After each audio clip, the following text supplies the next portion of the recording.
Welcome to the Salmon Runs YouTube. Enjoy the video. In this video, I will explain how to make caramel rabdi. First, begin by pouring 1 liter of full-fat milk into a heavy-bottomed pan. Bring the milk to a gentle boil over medium heat, then reduce the heat to low. Allow it to simmer slowly, stirring often to prevent it from sticking to the bottom or forming a thick skin on top.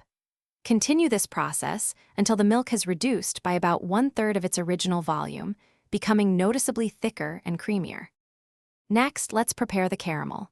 In a separate, clean pan, add 100 grams of granulated sugar. Heat it over medium-low heat without stirring. Watch carefully as the sugar begins to melt and caramelize. It will transform into a beautiful golden amber liquid. Once it reaches this rich color, immediately remove it from the heat to prevent it from burning, which can make it bitter. This step is crucial for the rabdi's distinct flavor. Now it's time to combine these two delicious components. Very carefully, pour the hot, liquid caramel into your simmering, reduced milk. Be cautious as it may bubble vigorously. Stir continuously and gently until the caramel completely dissolves into the milk, imparting its sweet, toasted flavor and a lovely light brown hue.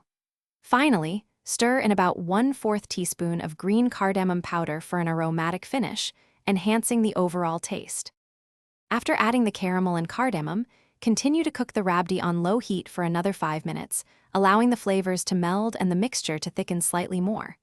Once it reaches your desired consistency, remove it from the heat and let it cool to room temperature. Then, transfer it to a serving bowl and refrigerate for at least 2 hours. Serve your delightful caramel rabdi chilled, garnished with your favorite chopped nuts like pistachios or almonds. Thanks for watching. Consider subscribing if we helped you.